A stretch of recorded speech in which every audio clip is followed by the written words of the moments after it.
De eso no vimos mucho porque el tema cuál es el siguiente, que si eso yo lo doy por entendido, ahora vemos un temita que bueno, obviamente de mucha actualidad. Yo los precios que les iba a mostrar hoy en realidad son de junio de este año, pero obviamente con la inflación se modifican mucho. Pero sirven los ejemplos que tengo para tocar un tema puntual, que es cuando el Estado interviene en el mercado determinado e influye en el precio de equilibrio, ¿cierto? Así que repasamos eso brevemente y vemos algunas situaciones. Sí les pido que las vean a todas porque nosotros sí las tomamos. Recuerden, esta era la curva de demanda, esa era la curva de oferta. Ese punto que tenemos ahí es el punto de equilibrio, ¿cierto?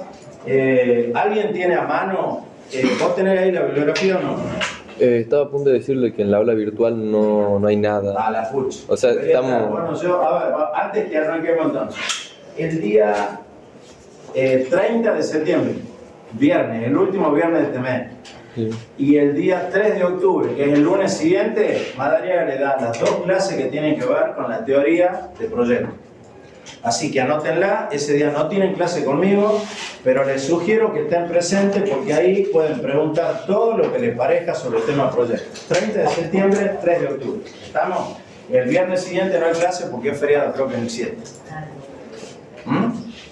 Bueno, ahora veo si, porque supuestamente, a ver, alguien, no la veo ahora, me había pedido que le envíe por mail las presentaciones. No lo hice porque Madariaga me garantizó que el aula virtual ya estaba disponible. Ya podemos entrar, pues, bueno, ya les digo yo que los ponga todos. Bueno, fíjense, lo que nosotros tenemos ahí era el punto de equilibrio y lo que yo tengo acá es un movimiento, desplazamiento de la curva de demanda. ¿Qué puede haber pasado? Como para que la curva se desplace de esa forma y de esa manera. ¿Qué puede haber pasado? La demanda aumentó. La curva de demanda. Primero vamos a la cuestión conceptual y técnica, ¿cierto? Después vemos el efecto concreto. Ustedes tienen que tratar de lo que nosotros le damos acá, como conceptualmente llevarlo a la realidad, ¿cierto? Entonces voy a decir, bueno, mira, en principio, cuando hay un desplazamiento de la curva de demanda o de la curva de oferta hacia arriba, en este caso, y a la derecha, ¿cierto? ¿Qué es lo que está sucediendo? O en cualquiera de los casos que se desplaza la curva de demanda y de oferta. ¿Qué es lo que está sucediendo? Si quieres comprar algo más. Hubo un cambio en las variables ceteris paribus. Exactamente, hubo un cambio en las variables ceteris paribus. ¿Qué sucede ahí? Sucede que nosotros dijimos que la condición, ¿cierto?, que nosotros teníamos para poder establecer la curva de demanda en un plano era que había una sola variable independiente que era el precio y todas las otras demás variables permanecían constantes. Cuando una de esas variables se modifica, bueno, indudablemente hay un desplazamiento de la curva de demanda o de oferta. En este caso puntual, supongamos, si yo tomo el hecho de que va a haber un desplazamiento hacia la derecha y arriba, puede ser porque, por ejemplo, hay un aumento en la renta de los consumidores. Cuando yo, alguien, a ver, mira, con el puntero creo que lo podemos marcar, si no enchastramos demasiado acá, para ver si ustedes entienden la lógica, ¿cierto? Fíjense, a ver, antes el punto de equilibrio estaba acá, ¿cierto? ¿Eso qué significaba? Que a ese precio yo estaba dispuesto a comprar esta cantidad, ¿cierto? Ahora bien, aumenta la renta de los consumidores. Recuerden que la curva esa de demanda es la suma de las demandas individuales. Si aumenta el promedio y el bien es un bien normal, porque ¿qué pasaba si el bien era inferior? Al bajar la renta subía la demanda. Al bajar la renta subía la demanda, pero en este caso el ejemplo es que la renta subió. Entonces, ¿qué pasa con la demanda de los bienes inferiores? Baja, ¿cierto? Entonces, si yo supongo que esta es una curva de demanda de un bien normal y que esa curva de demanda es la suma de las demandas individuales, cuando aumente mi renta, lo que pasa es que la gente va a demandar más. Y al aumentar la renta, ahora ¿qué sucede? Estoy dispuesto a pagar más y por lo tanto al pagar más, los oferentes van a ofrecer más y ahora esta es la cantidad demandada. Antes de eso, la cantidad demandada era esta. ¿Se entiende? Yo estaba acá. En este punto aumenta la renta, ¿cierto?, de todos los consumidores de ese bien que es un bien normal, y al aumentar la renta están dispuestos a consumir mayor cantidad a un precio mayor. ¿Está claro o hay alguna duda? Bueno, si yo le digo, hay un movimiento de circulación a lo largo de la curva, es que todas las variables ceteris paribus siguen constantes y que lo único que hay es un desplazamiento a lo largo de la curva aplicado, ¿por qué? Por la ley de oferta y demanda, que dice que hay una relación inversa entre los precios y las cantidades. Cuando suba el precio van a bajar las cantidades, cuando baje el precio aumentarán las cantidades demandadas. ¿Está claro? Bueno, hay un montón de ejemplos. En este caso, supongamos que es al revés, que la renta baja. Si la renta baja, la gente consume menos y está dispuesto a pagar un precio menor por cantidades también menores. ¿Por qué? Porque la renta bajó. Es probable que eso esté pasando ahora. La gente en términos reales tiene menos salario que antes, consume menos, y cuando consume menos de este bien que es un bien normal, ¿cierto? ¿Qué pasa con los bienes sustitutos? O con los bienes inferiores. Bueno, a ver, cuando ustedes les dicen la gente está comprando más segundas marcas, ¿qué hay que entender? Que la renta bajó. Bajó la renta, al bajar la renta vos consumís segundas marcas, ¿cierto? Entonces vos estás consumiendo una mayor cantidad de bienes inferiores porque te bajó la renta y estás consumiendo una menor cantidad de bienes normales.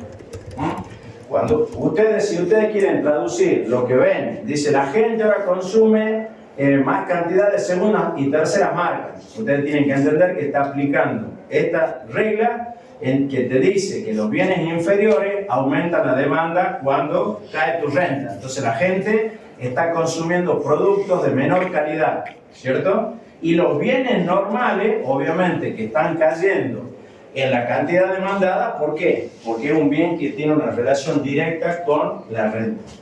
Cuando aumenta la renta, el bien normal aumenta la demanda. ¿Está claro? Sí. O sea, que si esto, a ver, si esto fuera un bien, inferior y me aumenta la renta, ¿para dónde se desplazaría hacia la izquierda y abajo? Estamos, este no necesita pedir. Usar el escritorio, acomodar las cosas, usar. Bueno, Profe, cada vez que se nos presenta el gráfico, nosotros asumimos que estamos hablando de un bien normal. no, me puede poner, a ver, es más, no lo deberían asumir. Okay. ¿Ustedes qué deberían decir? Suponiendo que el bien es normal, suponiendo que el bien es inferior, pasa de tal cual. Perfecto. ¿Ah? Sí. ¿Vamos? Pues yo a lo mejor te lo pregunto y me olvidé. La contestación correcta es esa. Suponiendo, en el supuesto que, es una palabrita muy utilizada por los economistas. Contemplar los dos casos. Sí. En el supuesto que fue así, en el supuesto que de tal forma. ¿Está claro? Sí. Bueno, la curva de oferta. Supongamos, a ver, la curva de oferta, ¿por qué motivo podría desplazarse a la izquierda y arriba? Yo les recomiendo lo siguiente nomás. Fíjense, la curva de oferta se desplazó a la izquierda y arriba. ¿Qué significa eso? Que ofrecen más o menos a ese precio. Miren, yo estaba acá, tenía este precio. Esta es la cantidad demandada. Ahora se desplaza ahí. Ofrece más, ofrece menos. ¿A qué precio? Ofrece más. ¿Cómo? Menos precio, menos producto.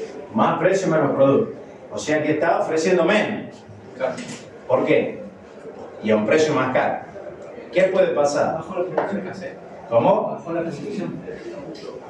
Puede bajar la producción o elevó la calidad del producto. Subió además.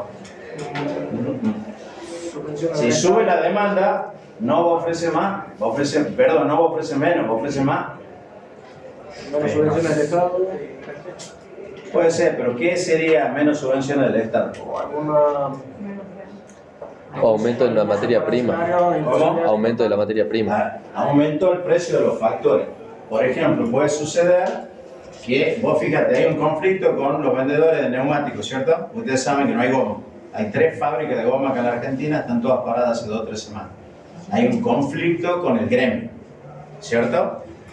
Ese puede ser un motivo, escúchame, en donde vos me decís factor ceteris paribus, el famoso ese otros, ¿cierto? Que pusimos ahí, puede ser eso, un conflicto gremial. Te para, entonces, como no, a mí no me interesa lo que pasa en la fábrica, sino lo que pasa con el mercado. ¿Qué ha pasado con la venta del mercado de las cubiertas? Aumentó el precio. Y al aumentar el precio, bueno, obviamente está pasando que están ofreciendo menos, pero ¿por qué? Entre otras cosas. ¿Por qué están ofreciendo menos? Se aumentó el precio. ¿Qué menos cantidad? No, Porque está... Porque la renta sigue más. Y porque ahí en ese caso puntual influye el costo de los factores. Hay insumos que son importados para la fabricación de cubierta y bueno, entonces al no tener o al pagarlo más caro, como vos dijiste, la materia, yo no diría únicamente la materia prima, puede ser la materia prima o cualquier otro factor asociado a la producción.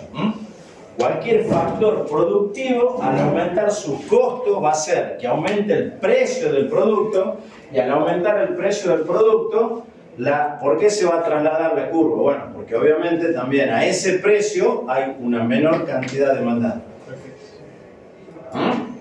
¿Estamos? Sí. También en el mismo caso, en la curva esta de oferta, cualquier variación que haya, ¿cierto?, del precio, manteniendo constante los otros factores ceteris paribus, por esta vez, de la función de demanda, va a generar únicamente un movimiento de circulación a lo largo de la curva, ¿cierto? Cuando se mueve el precio únicamente, muchachos, aplica la ley de la oferta y la demanda, y por lo tanto, en el caso de la demanda, ¿cierto?, la relación es inversa, y en el caso de la oferta, ¿cómo es la relación? Directa entre los precios y las cantidades demandadas. Y la cantidad de ofrecida, en la oferta yo relaciono el precio con la cantidad ofrecida. La relación es directa, o sea que cuando aumenta el precio, los productores van a querer ofrecer más. Cuando yo estoy del otro lado y tengo que ver la demanda, cuando aumenta el precio, demando menos. ¿Está claro? O sea, todo depende de qué lado del mostrador estamos nosotros. Sigamos. Acá, fíjense, la oferta se mantiene y aumenta la demanda. En esta situación las empresas siguen ofreciendo la misma cantidad de un bien o servicio, pero todos compramos más de ellos. Esto puede pasar por muchas razones, entre ellas un aumento de la población, se pone algo de moda, aumenta nuestros ingresos. O sea que acá hay, fíjense, puede haber un desplazamiento hacia la derecha y arriba si una de las cosas que dijimos fue la cantidad de consumidores que hay en un mercado, ¿cierto? Aumenta la cantidad de consumidores en un mercado, obviamente va a aumentar la demanda de ese producto, ¿cierto? Dijimos que hay razones de carácter psicológico que tienen que ver con gusto, cultura. Bueno, supongamos que haya algo que se pone de moda, ¿qué va a pasar? Va a haber una mayor demanda por cuestiones culturales, no sé, de propaganda, de marketing, lo que fuera. Y aumenta nuestros ingresos, que es el ejemplo que acabamos de ver. En todos esos casos, la curva de demanda se desplaza, ¿cierto?, hacia la derecha y arriba. ¿Está claro?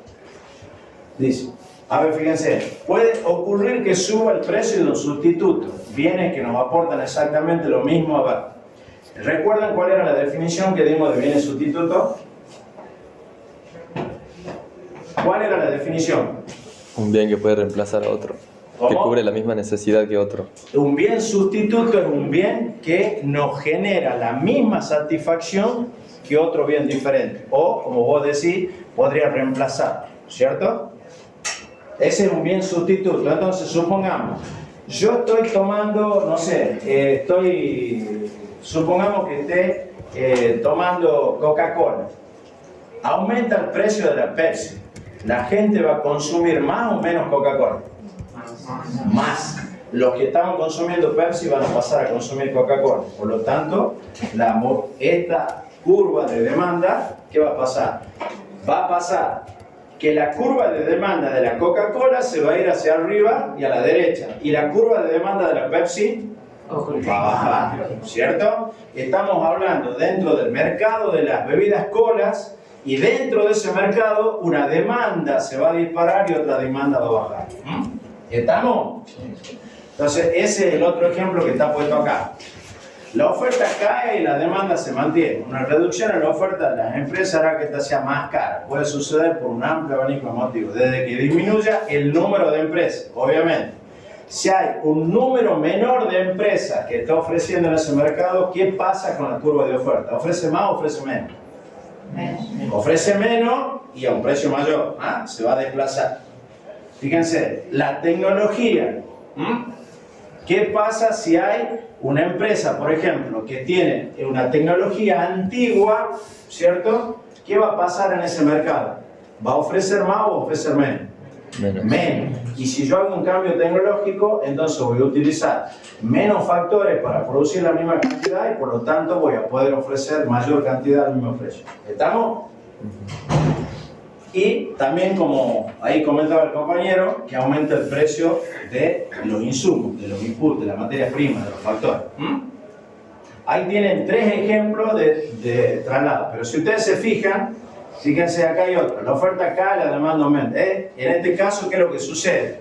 Puede suceder que se desplacen simultáneamente.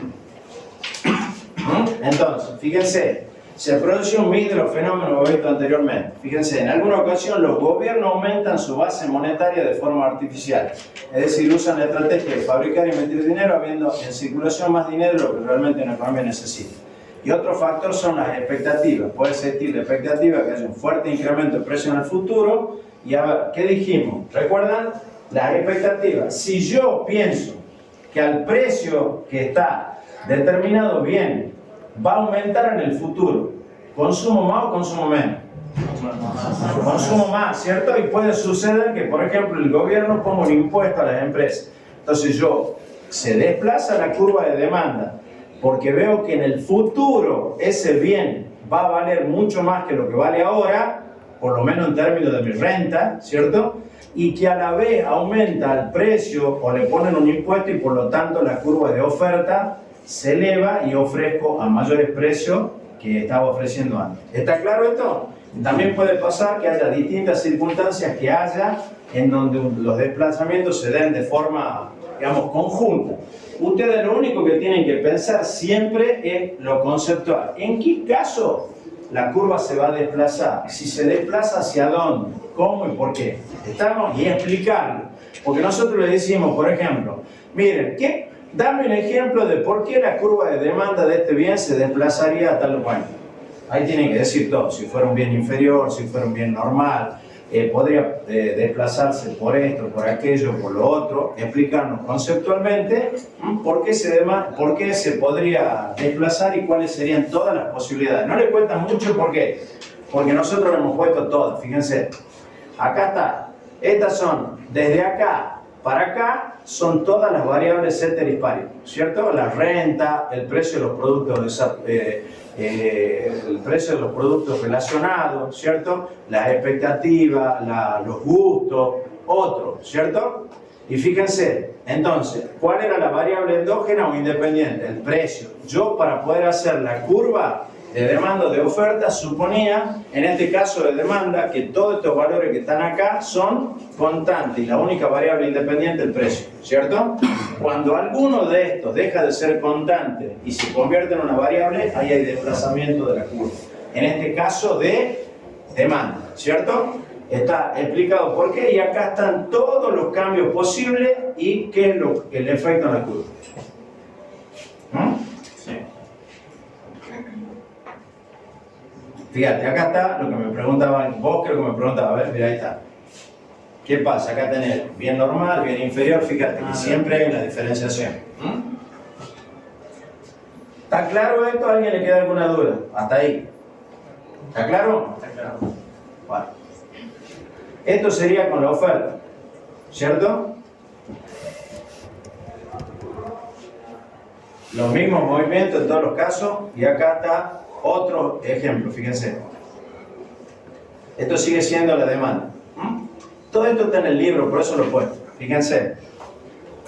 Alguien tiene, a ver, Fíjate. Explícame esto. Lee esto Yo y decís. no llego a leer eso. No, vos, ahí le decía vos, no. Sí. Mirá, esto. Disminución del precio de un bien complementario. Explicar. Acá tenés el resultado, mira.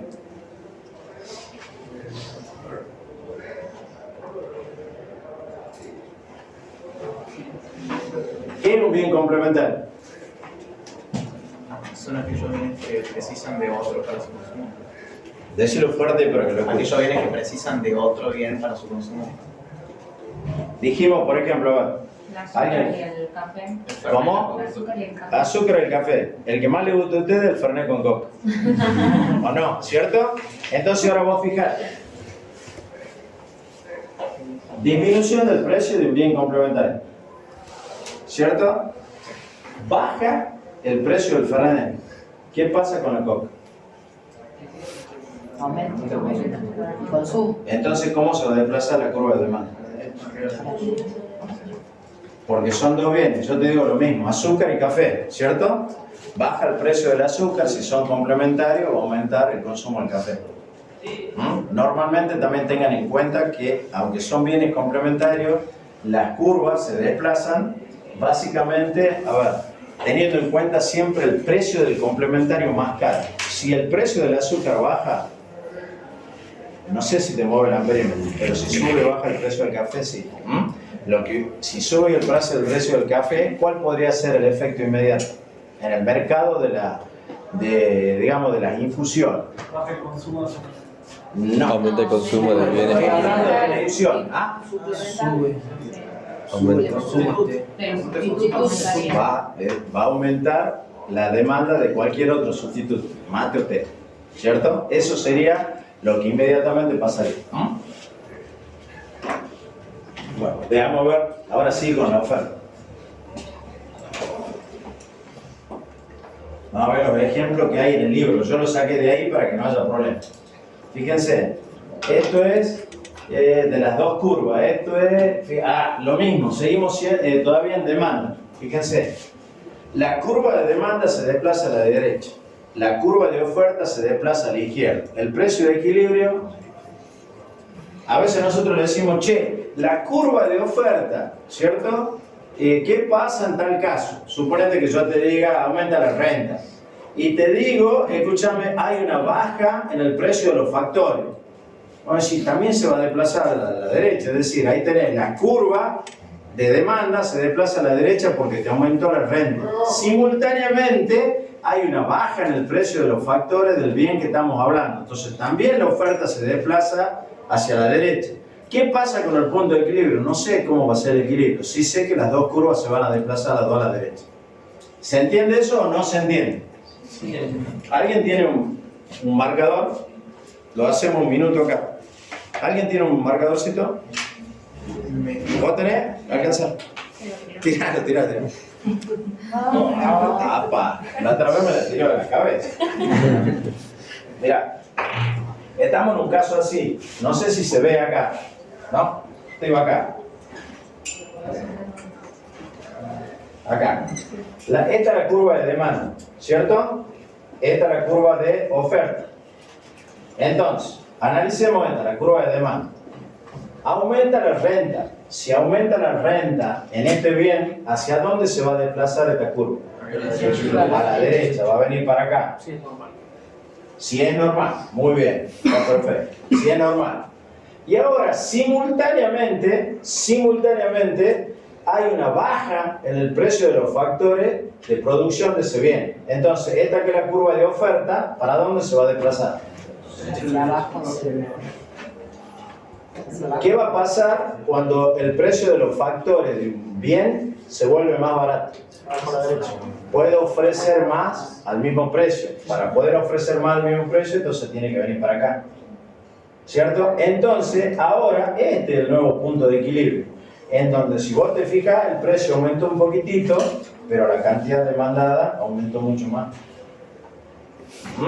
Esta es la diferencia que yo tengo, fíjate, acá está, sería acá, fíjate, hay un aumento mucho menor del precio que de la cantidad demandada. Ese es el caso en donde las dos curvas se desplazan simultáneamente. ¿Se entiende o no se entiende? Listo. Pero por acá, por las dudas, lo vuelvo a usar. Pero así tienen, a ver, ¿qué le vamos a pedir nosotros? Le vamos a pedir permanentemente eso, que ustedes vayan haciendo ese tipo de análisis. Le damos los supuestos y ustedes lo van viendo. ¿Estamos? Bueno. A ver. Están todos los casos habidos y por haber, chicos. Yo ya creo que con los ejemplos que tienen ustedes lo van mirando, lo van sacando uno por uno. Así vamos avanzando con el otro, con lo que más me interesa a mí. Fíjense que están todos los ejemplos posibles y si no, tienen lo del libro. En el libro hay, y seguramente cuando ustedes terminen de hacer el práctico, ¿han hecho un práctico ya con Madariaga el viernes pasado? ¿O no? ¿Qué han visto? Bueno, entonces ahora vamos a ver un caso especial, salvo que haya alguna duda sobre lo que acabamos de ver. ¿Hay alguna duda de esto o no? Bueno, entonces, ahora lo que vamos a ver es cuando nosotros, ¿qué veníamos viendo? Veníamos viendo cómo funcionaba la ley de oferta y demanda en un mercado que era competitivo. Y en ese mercado competitivo decíamos que, entre otras cosas, nadie tenía un poder de mercado determinado para influir en el precio del producto. No tenían poder de mercado. Es decir, no había ni oferentes que tengan un carácter oligopólico o monopólico, o tampoco había consumidores que tenían esa posibilidad. Pero puede suceder, a ver, por ejemplo, ¿qué está pasando con el precio de la energía en España particularmente?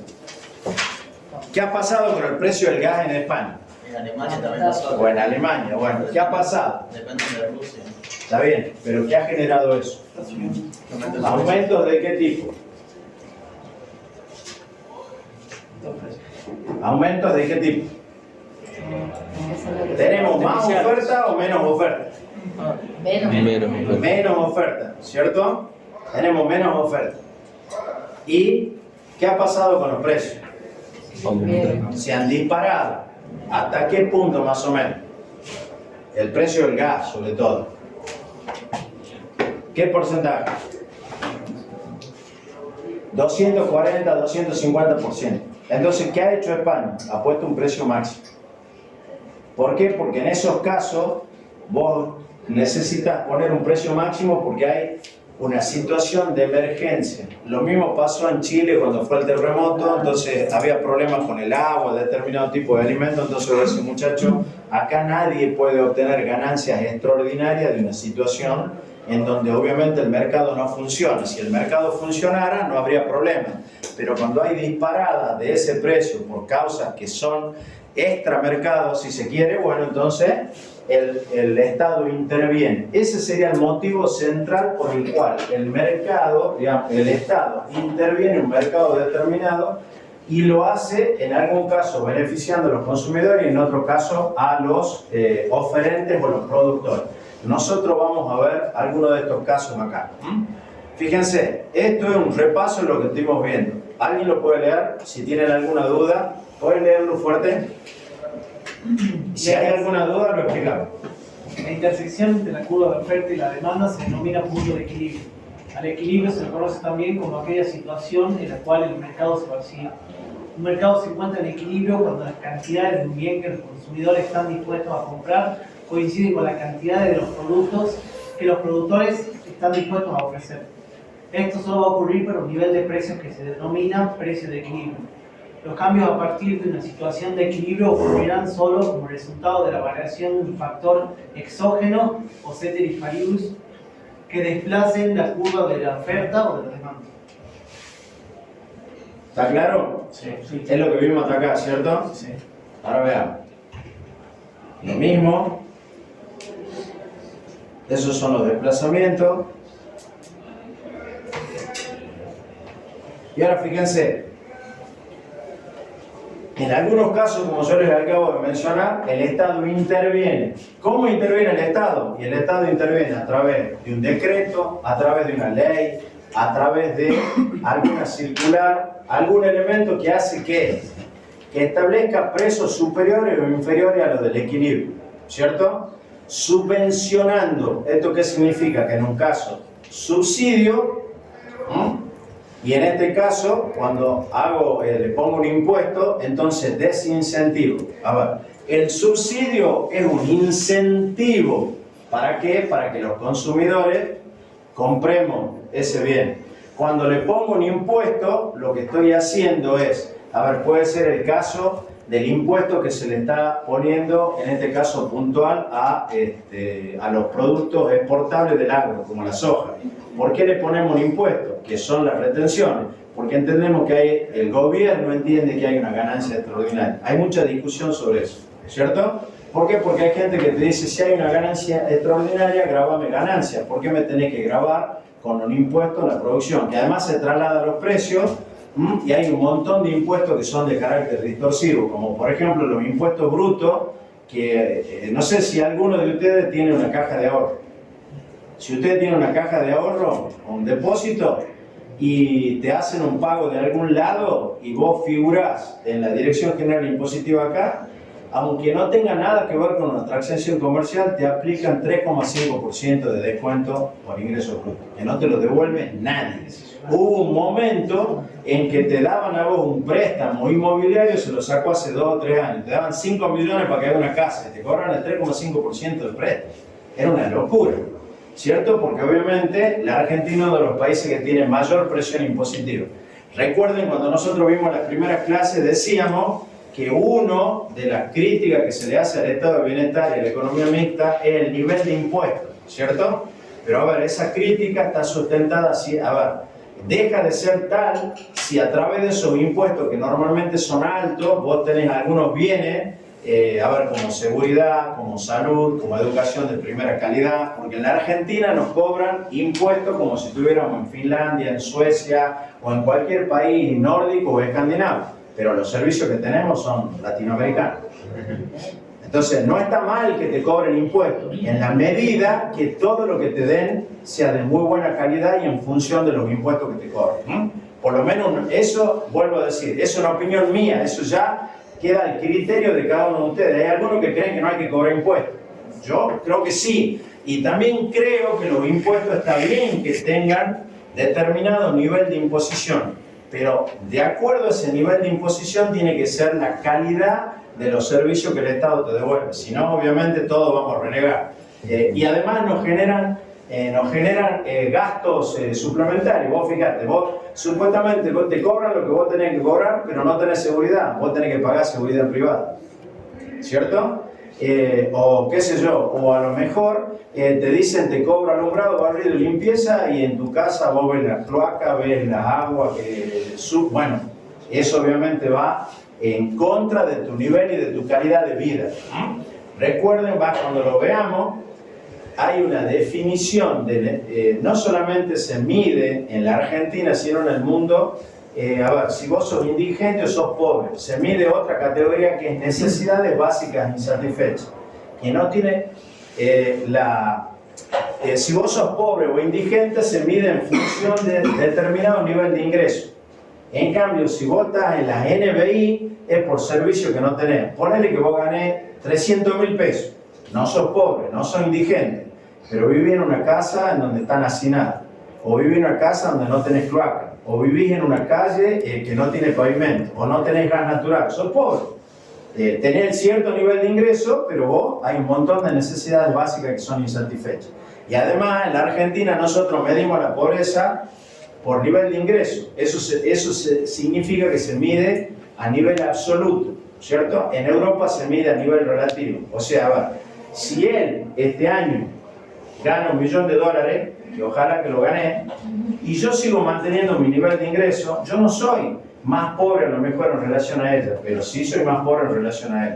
Porque la pobreza tiene que medirse en niveles relativos, porque también hay que medir la desigualdad, ¿cierto? Si hay gente que cada vez es más rica, bueno, en términos de relativos, yo soy más pobre en relación a esa gente. Así se mide en Europa. Por eso cuando la presidenta decía, tenemos la misma cantidad de número de pobres que en Europa, bueno, pero ¿cómo la medís allá y cómo la medís acá? Porque recuerden eso de las estadísticas. Las estadísticas, todo es de acuerdo a como yo lo presento. Hay un dicho que dice que las estadísticas son como las bikinis. Muestran mucho, pero ocultan lo más interesante. Lo dicen y lo dicen bastante. Por ejemplo, a ver, qué sé yo, te dicen si somos 2 personas y alguien se come 3 pollos, suponemos que cada uno se come 1,5. No sé. Bueno, hay muchos errores de carácter estadístico y sobre todo en la Argentina las estadísticas son muy malas. ¿Por qué? Porque hemos tenido saltos muy grandes y los saltos muy grandes te llevan a cometer errores de arrastre estadístico. Y eso es algo que hay que mirar mucho. Pero fijémonos, volvamos a esto. Perdón, acá está. Entonces, una forma que tiene el Estado, ¿cierto? Es estableciendo precios máximos, precios mínimos, que son precios superiores e inferiores, lo vamos a definir. La otra es estableciendo un subsidio. Yo subsidio determinada actividad. La otra es poniéndole un impuesto a determinado bien o servicio. Y para eso se hace promulgando leyes o decretos que impiden que el sistema de mercado funcione libremente. Es decir, hay una intervención del Estado en ese mercado. ¿Está claro hasta ahí? Ahora vamos a ver desde el punto de vista teórico y después vemos algunos ejemplos concretos, algunos que son interesantes.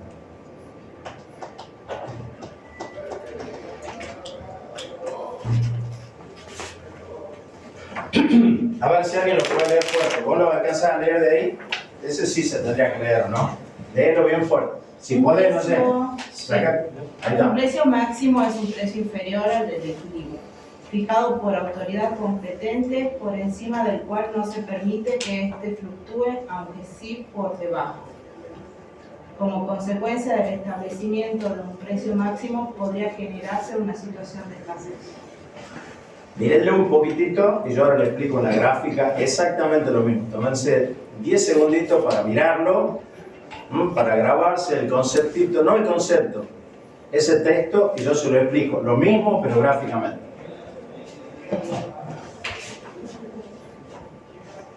¿Estamos? Ahora lo miramos acá. Un precio máximo es un precio que está por encima del punto de equilibrio, ¿cierto? Perdón, por debajo del punto de equilibrio. Acá está el punto de equilibrio, el precio máximo está por debajo. Parece un trabalengua, pero es así.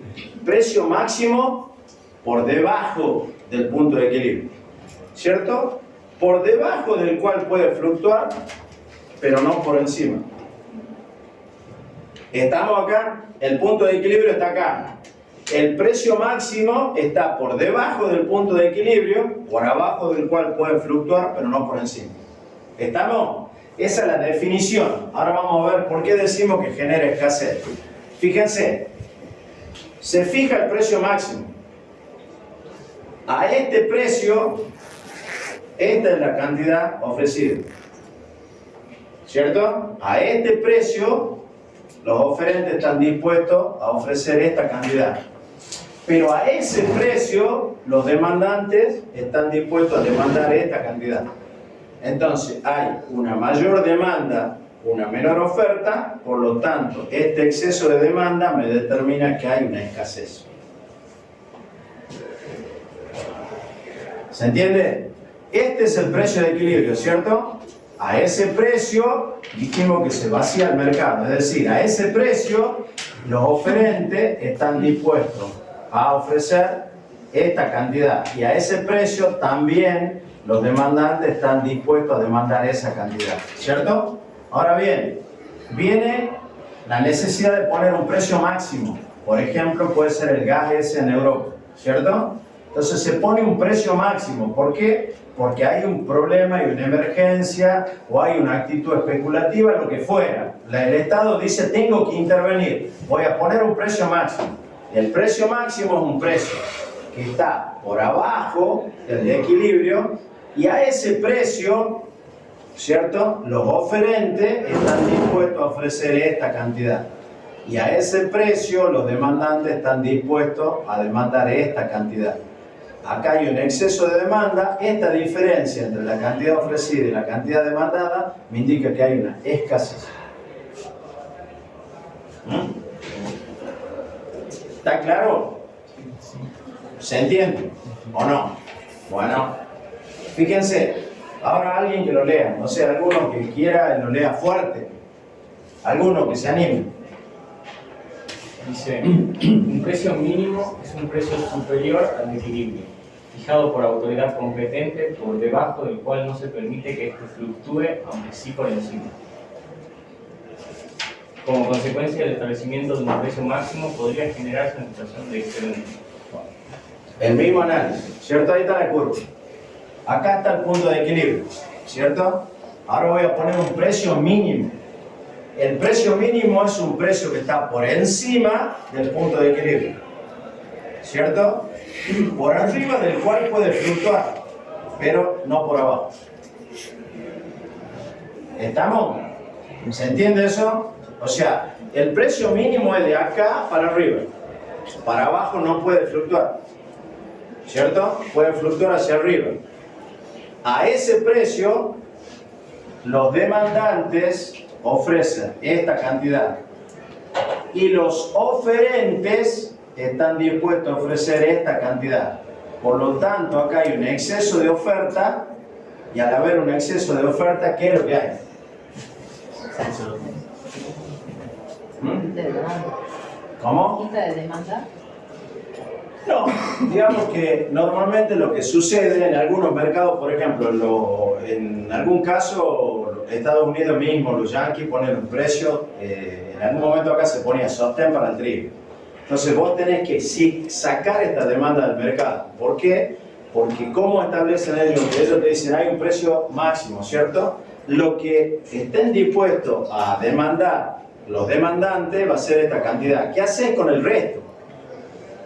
Porque si no, ¿qué es lo que sucede? Vos tenés una especie de superproducción. Tenés mucha mayor cantidad de la que los tipos van a consumir. Entonces la tenés que sacar. Normalmente, ¿qué hacen los yanquis en ese caso puntual del trigo? Son las ayudas alimentarias a África, a determinados lugares, y lo sacan del mercado interno.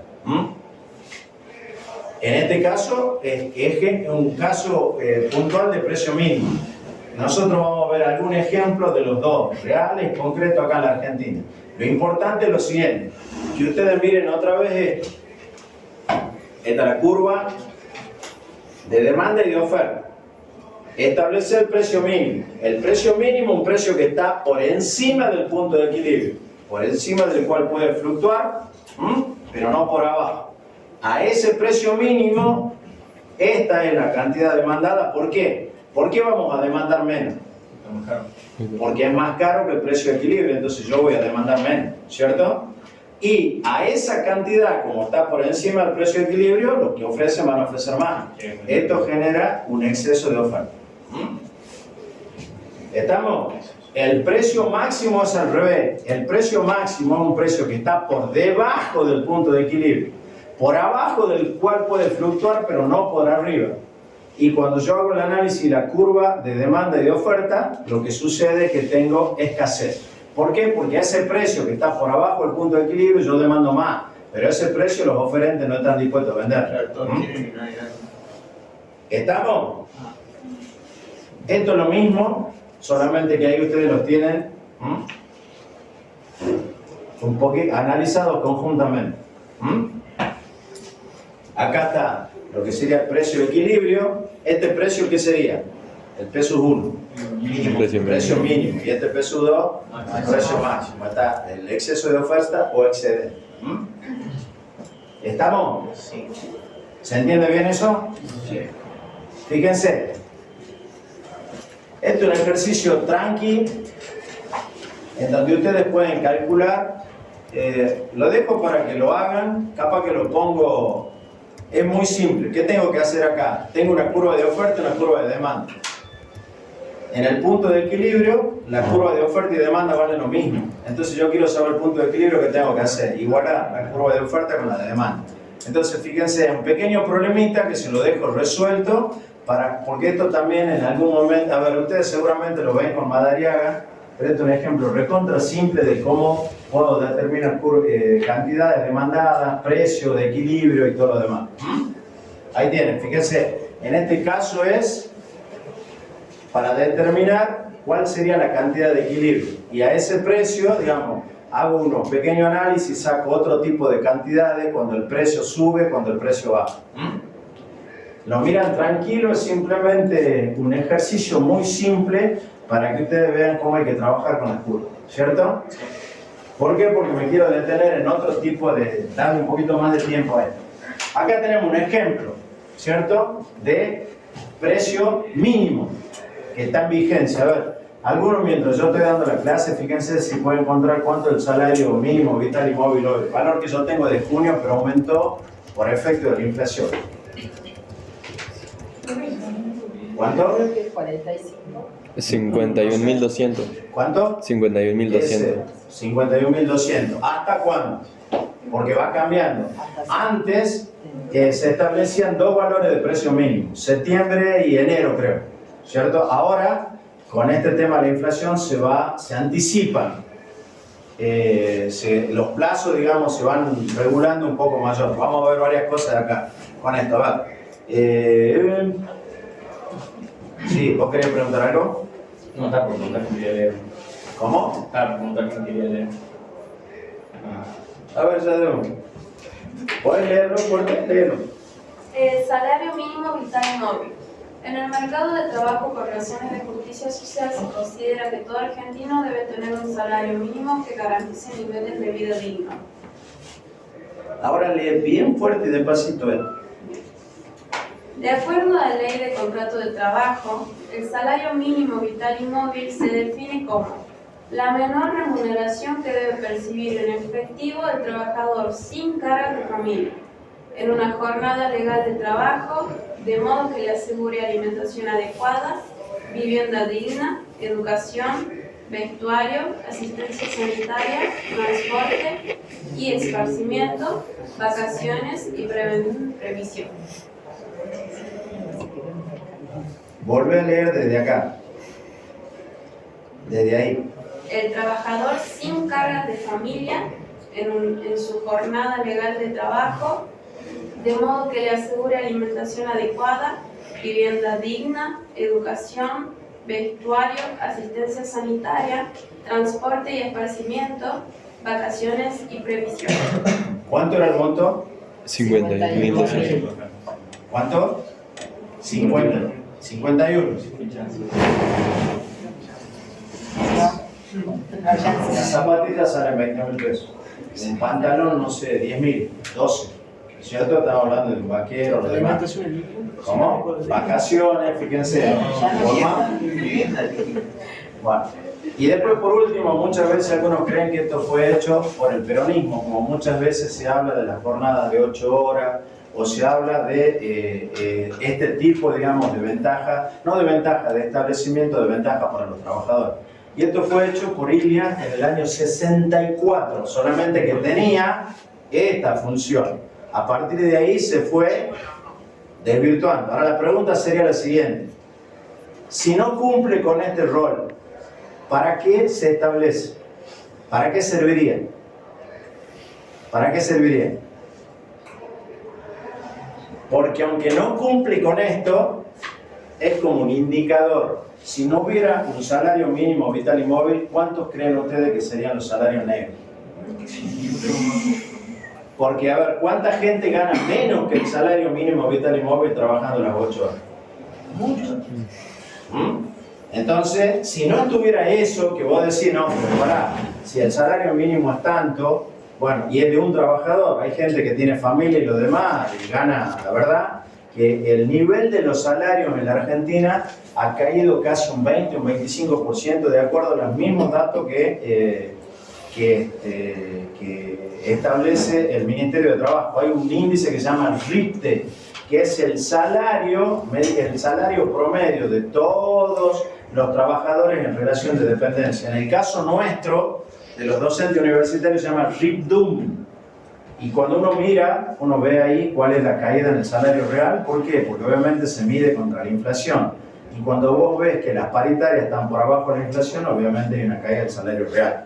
Así que una cosa es decir, me preocupa la justicia social, me preocupan los trabajadores, no quiero que haya inequidad, y otra las políticas. Son dos cosas totalmente distintas. Entonces hay que tener cuidado con lo que se... A ver, es como ese famoso... esto es opinión, por favor, opino yo.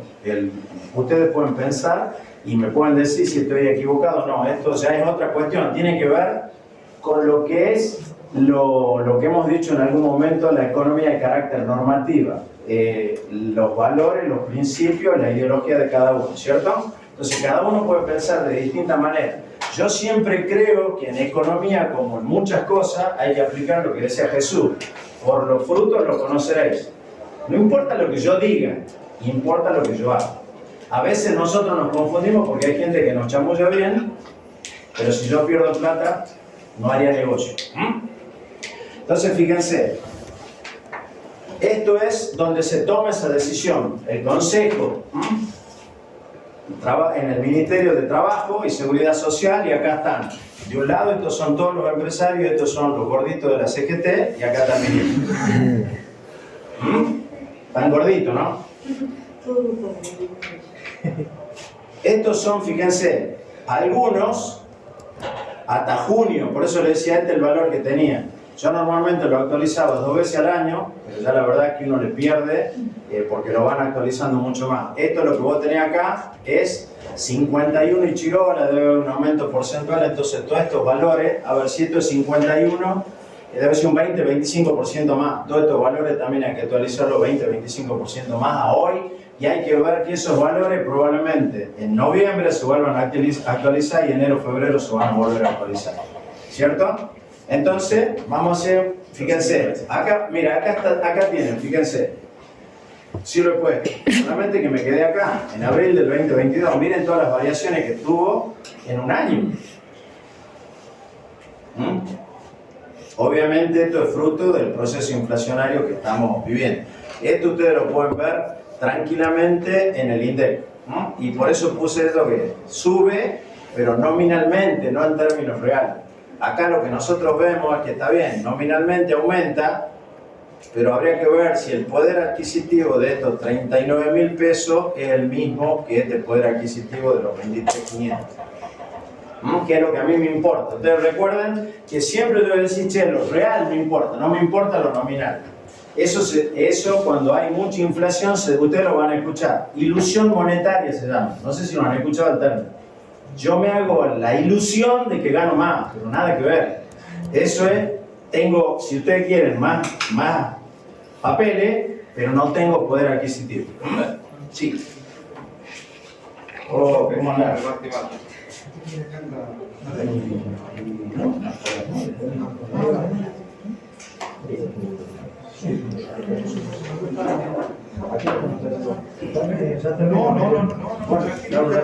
Bueno, listo, perfecto. Estamos complicados con las hablas, chicos, no sé qué pasa. Me pasó lo mismo con... llego a dar clase en civil y había clase de una tecnicatura. Y a ver, es incómodo para mí, excelente la profe, pero no lo puedo sacar del aula. Los chicos de la tecnicatura además pagan, pero al margen de eso, ellos y nosotros tenemos derecho a tener clase. Ustedes tienen derecho a dar clase, a la clase. Yo, a ver, si vos querés, para mí lo más cómodo sería decir, miren, no tengo aula y me voy, pero me parece que, no sé, hay que arreglar un poquito esas cosas, ojalá que lo podamos hacer. Ahora vamos a analizar rápidamente entonces qué pasa en el mercado de trabajo. ¿Qué dijimos? Era un precio mínimo, un precio mínimo, ¿cierto? Si es un precio mínimo, está por encima del punto de equilibrio, ¿cierto? Ahora bien, acá una primera decisión. ¿Quiénes ofrecen trabajo? ¿Cómo?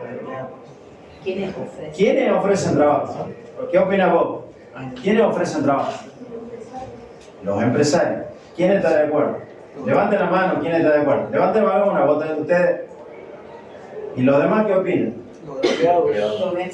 Los trabajadores ofrecemos, los empresarios en ese caso demandan trabajo. Recuerden que el trabajo es un factor, ¿cierto? Entonces, los trabajadores ofrecen trabajo. Entonces, la curva de demanda es la demanda de trabajo de los empresarios o los productores. Y la curva de oferta es lo que ofrecemos los trabajadores, ¿cierto? Bueno, entonces hemos aplicado el salario mínimo. Decimos, es un precio mínimo, está por encima de la curva, encima del precio de equilibrio del mercado de trabajo, y por lo tanto, a este precio del salario mínimo, ¿cierto? ¿Qué va a pasar? A ese precio, ¿cierto? Los que ofrecen trabajo, que son los trabajadores, están dispuestos a ofrecer esta cantidad. Pero a ese precio, los que demandan trabajo, que son los empresarios, están dispuestos a demandar esta cantidad. Esa diferencia significa que hay un exceso de oferta o un excedente o desempleo. ¿Se entiende hasta ahí? Y después vamos a hacer otro tipo de consideración. ¿Se entiende o no se entiende? Sí, yo no entendí, profe, ¿lo puede explicar? Sí, sí, a ver. ¿Quiénes ofrecen trabajo? Los trabajadores. Entonces, la curva de oferta esta que está acá es la que ofrecen trabajo los trabajadores, ¿cierto? Y los que están acá son los que demandan trabajo, que son los empresarios, los productores. ¿Hasta ahí estamos? Sí, hasta ahí vamos. El Estado establece un salario mínimo vital y móvil para que tengas vacaciones, vivienda digna, todo eso que te han dicho ahí. Bueno, es para eso, ¿cierto? Sí. Y establece ese nivel. Ahora bien, es una intervención del Estado. ¿Por qué? Porque si no hubiera esa intervención, el precio de equilibrio sería más bajo. Entonces establece un precio mínimo que está por encima del punto de equilibrio, por encima del cual puede fluctuar, pero no por abajo, ¿cierto? Ahora vamos a analizar la curva. A ese precio, ¿quiénes demandan trabajo? Los empresarios. Están dispuestos a demandar esta cantidad. Es la cantidad demandada. ¿Ves que dice D ahí? Excuso D. O sea, menor al que demandarían en el precio de equilibrio. Exactamente. Y a ese precio, los oferentes, obviamente, al estar por encima del punto de equilibrio, van a ofrecer más. Y por lo tanto ofrecen esta cantidad. Esta diferencia es el excedente, el exceso de oferta y el desempleo. ¿Lo entendieron hasta ahí? ¿Hasta ahí? Ahora veamos, ¿qué pasa con este segmento que está acá? ¿Qué creen ustedes que es? ¿El empleado negro o el empleado...? Este punto, en la teoría, te marcaría el precio del mercado y el precio al cual el empresario te contrata el negro. ¿La diferencia cuál sería? Esta diferencia en el precio del mercado. ¿Cuál sería? Que se ofrece... Los aportes previsionales y los aportes de obra social. Te contratan en negro y esta diferencia te dice, no, yo te contrato, pero te contrato este precio. Para contratarte este precio no te puedo pagar ni los aportes previsionales ni la obra social y por lo tanto te contrato en negro. Y eso implica que acá en Tucumán tengas 40-45% de trabajo en negro. Es una de las provincias que tiene mayor cantidad de trabajo en negro, ¿cierto? Sí. A ver, mucha gente dice que lo que habría que hacer es, en vez de dar subsidio, y ahí volvemos a las opiniones, a las creencias, a los valores, a la ideología. En vez de dar subsidio, lo que habría que hacer es tratar de que todos los que tienen trabajo en negro se blanqueen, ¿cierto? Y que esto lo ponga el Estado. En vez de darte un subsidio por cualquier motivo, que te dé un subsidio para el empleo, ¿cierto? Vos quedes registrado en blanco, ¿qué generaría eso? Muchas cosas. Entre otras cosas, mejoraría la situación de las cajas provisionales que tienen déficit permanente. ¿Por qué? Porque no hay aporte. Si todos los tipos que trabajan en negro pasaran a trabajar en blanco, habría un excedente de los aportes provisionales. ¿Se entiende eso? Y además recuerden siempre que si no tuviera esto, este puntito estaría más abajo. Fíjense, acá tienen el índice de salario, esto es marzo de 2022, fíjense, ahí tienen todo un montón de datos, este mismo valor, ustedes pueden entrar al INDEC y le va a dar las variaciones que van subiendo el salario. Fíjense, total índice de salario, acá está la variación interanual, en este caso sería marzo 2021 a marzo 2022. Ahí tienen un montón de indicadores, entran al INDEC y buscan esto, índice de salario, y le va a dar el resumen ejecutivo que tiene. El último va a salir ahora con el valor de la inflación y todo lo demás. Esta semana tiene que salir. Así que tendrían todo actualizado. Entren ahí y van a ver todos los datos que a ustedes les parezca interesante y si quieren lo discutimos en la próxima clase. Y fíjense, acá hay un precio, digamos, subsidiado de energía, ¿cierto? Que es otro caso muy típico. Básicamente, ¿qué es lo que muestra esto? ¿cierto? Muestra esto que cuando yo le doy un subsidio a la energía, una de las cosas que sucede es que yo no hago un uso racional de la energía. Cuando la energía está subsidiada, muy barata, yo consumo más o consumo menos energía. Consumo más. Entonces el precio de la energía tiene que ser un precio que garantice que garantice, digamos, que la población puede pagar ese nivel, pero que además garantice que el uso va a ser racional y eficiente. Si no, yo dejo la estufa encendida, dejo la computadora como fuera. ¿Por qué? Porque no me cuesta, ¿cierto? Y esto pasa en muchos lugares. Y acá simplemente lo que ustedes tienen se muestra, digamos, cómo los subsidios en realidad se anulan en términos de consumo. Lo que hay que buscar es que ahora va a pasar al revés. Con este aumento tarifario, que no sabemos, en algún momento va a llegar, cuando lo tengamos en la mano veremos cómo impacta realmente. Bueno, ¿qué es lo que va a suceder? La gente va a consumir menos energía. También es claro que lo vamos a ver en la próxima clase, hay un término que se llama elasticidad, que es la relación que hay entre la cantidad demandada y el precio. Se supone que cuando aumenta el precio yo voy a consumir menos. ¿Cuán elástica es la respuesta? Se mide con elasticidad, ¿cierto? Vamos a ver. ¿Por qué? Porque una de las cosas inelásticas tiene que ver con la demanda de energía. Supongamos que yo soy electrodependiente, si tengo que tener un aparatito para respirar. Me aumenta la energía, ¿qué voy a hacer? Bueno, y así muchas cosas. Hay un consumo de energía que está vinculado con la heladera, con el consumo de internet. Hay un montón de cosas que no se van a poder bajar en la demanda. Probablemente alguno que consumía quizá, no sé quién va a pasar a consumir irracionalmente una energía. Pero bueno, acá hay algunos datos. Fíjense, esto es por qué se tuvo que actualizar el precio de la energía. Porque el 54% de la facturación, un poquito más de la mitad, venía de los usuarios.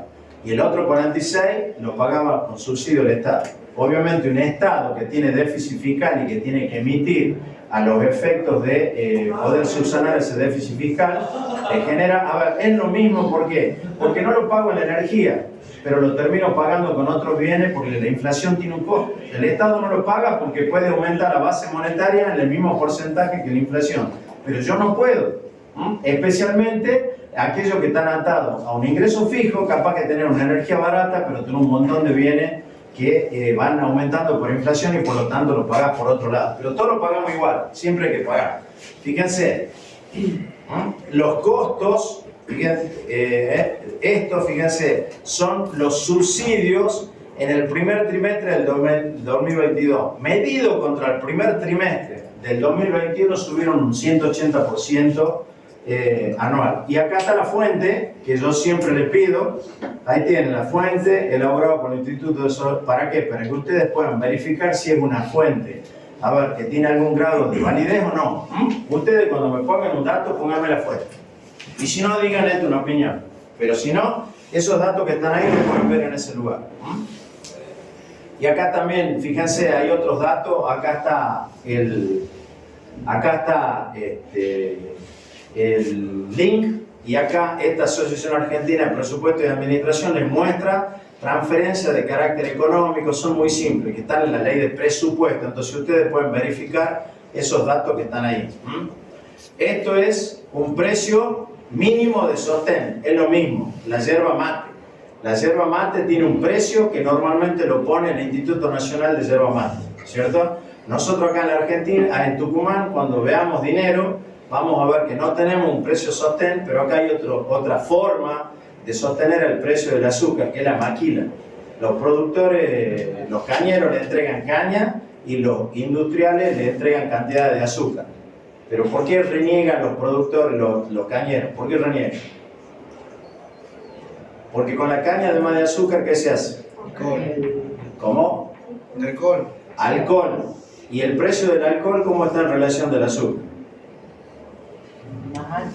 Es más caro, ¿cierto? Entonces al tipo le dan el azúcar, pero le están utilizando parte de la caña para hacer alcohol y dicen, muchachos, deberían darnos un poquitito más. Eterna pelea acá en Tucumán. Ahí se habla más que nada, ¿recuerdan cuando hablamos de la primera clase de los precios relativos? Bueno, el precio relativo de la tonelada de caña medida en términos de azúcar y de alcohol. Ahí hay, por eso a veces uno cree que esos detallecitos pasan desapercibidos, ¿no? Tienen efecto concreto en la economía. Fíjense, esto es lo que hace el Instituto de la Yerba Mate: fiscaliza, promociona, investiga, desarrolla, capacita y acuerda el precio de la materia prima. Y estos son los valores que tenía a mayo, ahora tiene que haber aumentado. En términos relativos, la yerba está muchísimo más cara que el azúcar, muchísimo más cara. Si ustedes miraban hace 2 años, ¿cierto? ¿Cuántos kilos de azúcar necesitaba para 1 kilo de yerba? Cuando iba a tener una relación, y si vos mirás hoy cuántos kilos de azúcar necesitan para el mismo kilo de yerba, me parece que perdimos en términos relativos. Otros precios, estos son precios cuidados. Los precios cuidados, ¿qué son? Precio establecido por el Precios ya no son mínimos, estos son precios mínimos. Perdón. Estos 2 ejemplos que hemos visto acá, este es un precio mínimo, ¿cierto? Este es otro precio mínimo. ¿Y estos ya qué son? Precios máximos, son los famosos precios cuidados, ¿cierto? Entonces, este es un precio que está por abajo del punto de equilibrio, ¿cierto? Que pueden fluctuar hacia abajo, pero no pueden fluctuar hacia arriba, y te generan escasez. ¿Cómo lo vemos nosotros a esto? ¿Cómo podemos decir que hay escasez? La fórmula del súper vacío. De esos productos. Y te dan cualquier otro producto que dice que eso es sin TAC, que te cambian el envase, ¿entendés? Entonces te ofrecen productos que son alternativos, ¿cierto? Y entonces, a ver, y si ustedes entran acá, Argentina, Copar, fíjense, están los precios provincia por provincia, estos son miles de precios. Yo no sé quién se toma el trabajo de ir a la Secretaría de Comercio, mirar todo eso. Yo se los pongo simplemente, si alguno lo quiere ver, entra acá. Fíjate, está inicio, el Ministerio de Desarrollo Productivo, precios cuidados, supermercado, Tucumán. Y ahí tienen todos los precios. Esto obviamente es a mayo, ustedes pueden ver los precios actuales, pero obviamente hay una escasez. ¿Por qué? Porque estos productos no los encontrás. Tenés productos que supuestamente son sustitutivos y valen más que esto. Este otro, a ver, por ejemplo, yo paso siempre por la calle que está en la Viamonte y Belgrano. O sea, ahí no hay gas licuado. No sé en dónde estará quedando esto, porque el precio aumentó por esto. Fíjense, este decreto es el que permite que el gas licuado tenga un precio máximo y van fijando los distintos valores de precio por resolución de la energía. Pero veo que hay un montón de lugares donde ya no te venden gas licuado ni a precio de mercado ni a precio subvencionado. A mí me lo venden a precio de mercado, supuestamente, pero hay algunos tipos que si están registrados en el ANSE le venden con el precio subvencionado, algo que es una porquería, que es la garrafa esa de 10 kilos. ¿Por qué digo una porquería? Porque no te alcanza para nada. Una familia de 4 personas, si tenés un calefoncito, tenés que cocinar, olvídate, y además es muy caro. Puedes decir, che, mirá la subvención, sí, pero en términos, cuando vos mirás el tipo que tiene gas natural y el que tiene que ir con la garrafa, la verdad, encima que el tipo que va, tiene, si vos querés, ponele que tenga los ingresos, pero está con una necesidad básica insatisfecha, no tiene gas natural, ¿cierto? Bueno, y tiene que ir a comprar esos precios, Dios me libre. La verdad que si hay injusticia grande, a ver, y vos imaginate... Además que también no se sabe si viene la cantidad que debe venir. No, te la llenan de agua. Sí. Si vos la movés y sentís el agua, porque tiene agua, entonces escúchame, llega a determinada presión, punto, se acabó. ¿Entendés? Lo mismo pasa con un montón de productos. El aceite, cuando los hilos donde guardan aceite, era muy común ponerle agua abajo. Entonces vos pensás que hay determinada cantidad y no lo hay. Eso lo hacen mucho para vender negro. O sea, vos vendés todo en negro y te vienen a controlar, y cuando vos controlás, te ponen una maderita para ver hasta dónde llega el nivel de aceite, pero la parte de abajo está con el agua. Como son 2 productos que no se mezclan, no olvidate. Y te lo digo porque mi suegro lo vendía. Así hacen, son un montón de cositas que tienen que ver con cuestiones del mercado. Cuando uno dice hay que conocer el mercado, hay que conocer el mercado. Uno no puede meterse sin conocer en algún lugar, ¿cierto? Este es otro precio mínimo, y acá están algunas variaciones interanuales. Fíjense, el índice de precio general y el índice de precios regulado. ¿Qué significa esto? Fíjense, hubo un momento, esto es la época de Macri, en donde las tarifas se recuperaban, estaban por encima del IPC o de la inflación. Fíjense, desde agosto del 2019, otra vez la inflación iba por arriba y los precios regulados por abajo. Ahora, imagina que para volver a los niveles reales hay que estar otra vez por encima, pero fíjate qué nivel. Y obviamente ahora lo que es como todas las cosas, lo que uno no quiere hacer en determinado momento luego te cuesta el doble o el triple. Entonces, eso es muy complicado. Acá está lo mismo, fíjense, los subsidios económicos, estos son vasos de debate del IARAF, el Instituto Argentino de Presupuesto, este es un instituto cordobés, pero ustedes entran y acá lo que tienen son los subsidios económicos y si se fijan por arriba de los subsidios en el promedio están en términos porcentuales los precios de la energía. Estos son los niveles de subsidios, ¿cierto? Que es un mix entre transporte y energía, es decir, le dábamos cada vez menos plata a transporte y le damos cada vez más plata a la energía. ¿Cuál es el drama? Que geográficamente se distribuyen mal. Buena parte de estos subsidios iban ¿a dónde? ¿A qué son? Capital Federal y provincia de Buenos Aires. Nosotros quedamos afuera. Para los campeones del federalismo, pero la plata la ponían ahí. ¿Cuánto sale un pasaje de subte en Buenos Aires? 30 también. ¿Cuánto sale un pasaje de ómnibus acá? 60. El doble, imagínate. ¿Y dónde están los salarios más altos? Buenos Aires. Peor todavía. Bueno, esa, a ver, te aplica... Por ejemplo, Salta cuesta menos el pasaje de colectivo que acá. Bueno, a ver, y te digo otra cosa más. A ver, para el sur hay subsidios en gas. Ahora Jaldo está intentando levantar un poquito la voz, ¿cierto? Porque hace frío, pero acá hace calor y no te subsidian la energía eléctrica cuando llega el verano. Por eso te digo, para los campeones del federalismo, cuando vos mirás algunas cosas, ¿a dónde va la plata? ¿A dónde van los subsidios? ¿A dónde se pone más dinero? Habría que mirarlo ahí, entonces vos decís, che, esto es un régimen federal. Acá hay algunos datos para que ustedes vean en términos de dólares lo que sale el precio promedio de la energía en países vecinos. Y bueno, con eso terminamos, chicos. No sé si hay alguna duda, algún detalle, alguna cosa que quieran que repasemos. Va a haber la San Martín, está bien. No va a decir que lo ve el campeón a Belgrano.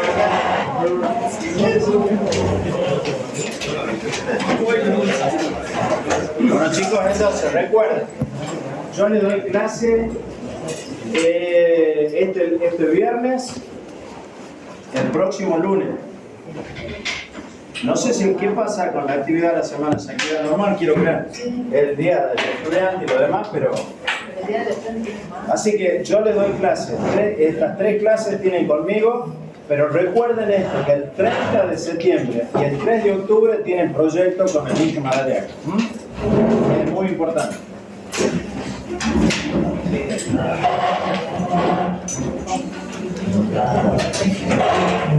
Nos vemos el viernes.